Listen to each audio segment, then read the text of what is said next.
Many psychologists and detectives note the special ingenuity of some serial killers, but the sick imagination of today's protagonist is able to amaze even the most hardened cynics. Henry Howard Holmes, whose account, according to various estimates, ranges from 27 to 250 victims, went further than his colleagues in the trade and built a whole hotel where he carried out his brutal crimes over the years. What were the motives behind America's first serial killer? How did he manage to keep his criminal activity in the shadows for so long, and what was the final outcome of the most high-profile case of the 19th century? Henry Holmes was a very charming man. He had excellent manners, well-dressed, knew how to behave in society and keep up a conversation. Thanks to his skills, he was easily able to gain people's trust. At various times he had committed several scams that brought him good money, but this was not enough for Henry. He dreamed of real wealth and a luxurious life.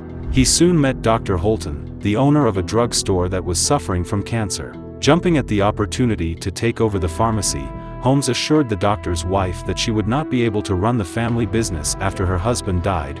He bought the drug store from her for next to nothing and turned it into a profitable business. Later, Holmes decided to expand his business and bought the empty lot in front of the drugstore.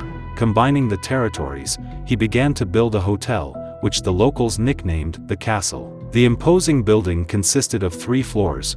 On the ground floor there was a drugstore and several small stores, and on the second and third floors, the hotel itself, which looked more like a death maze than comfortable accommodation for guests. The thing is that Henry Holmes originally planned to build a hotel that only he himself could navigate. He regularly changed contractors and crews during the construction, so no one ever saw the full plan of the building and did not know what secrets were hidden in the walls of the castle. When the construction was completed, Holmes began to implement his plans. His first victims were women who were employed by him with the condition of compulsory life insurance. After their deaths at the hands of Holmes, the insurance payments went into his pocket. However, wealth alone was not enough for the murderer. He was a sadist and wanted to use the hotel to carry out his atrocities. Thus, Holmes's castle had several rooms that were actually gas chambers. Moreover, the maniac's arsenal also included completely soundproof rooms, where he locked hotel guests without food and water for weeks and months. Unlike many other maniacs, Holmes always used different weapons and methods of killing. One thing that remained constant over time was the place where he killed. Since Holmes was a former medical student, he easily managed to sell the bodies of his victims to his colleagues for laboratories.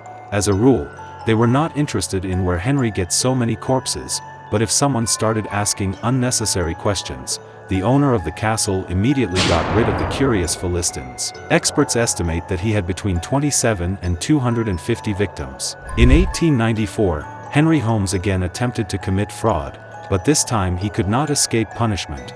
He was arrested in Boston and sentenced to a short prison term. But even in prison, Holmes's appetite for easy money didn't die.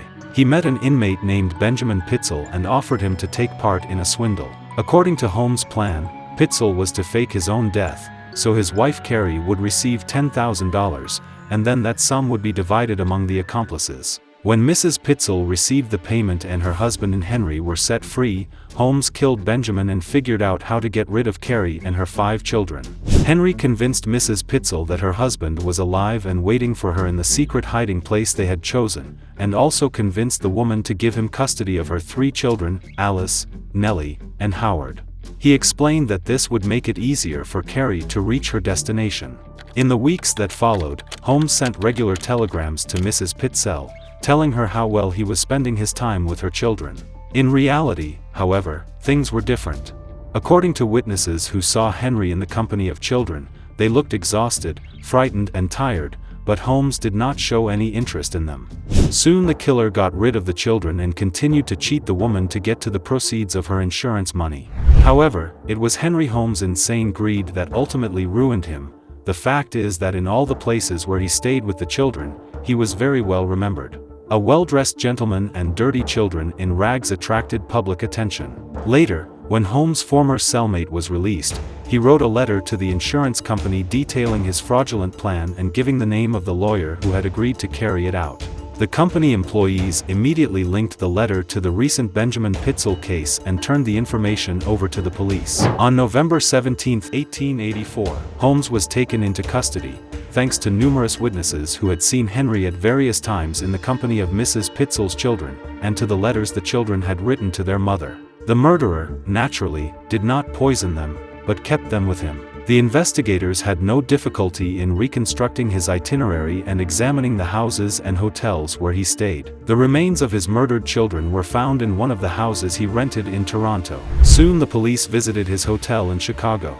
Upon examining the premises, the detectives were horrified by the maniac's sophisticated methods of murder. Numerous remains were found in the basement of the building, and in the rooms and hidden corridors the policemen found all kinds of instruments of torture. After the investigation was made public, Holmes's hotel was immediately renamed Murder Castle by the press, and the perpetrator himself was called Doctor of Torture. In 1896, Henry Howard Holmes was found guilty of murdering Benjamin Pitzel and his 3 children, as well as 27 murders in various cities in the United States and Canada. The maniac himself gave very contradictory testimony. At one time he claimed to have killed more than 200 people because he was led by Satan, and then said he was innocent. On May 7th of the same year Holmes was executed, but even after the verdict came down, his notoriety continued to haunt people's minds. For a long time, the public believed that the slick killer had managed to cheat justice and escape by impersonating another man. This version gained enormous popularity, and in 2017 a group of scientists even decided to exhume Holmes' corpse to examine it. As it turned out, the conspiracy theory was only the fantasy of an excited public, and in the grave there really were the remains of a serial killer. But are there any serial killers before Holmes? Write about it in the comments and subscribe to the channel. See you soon.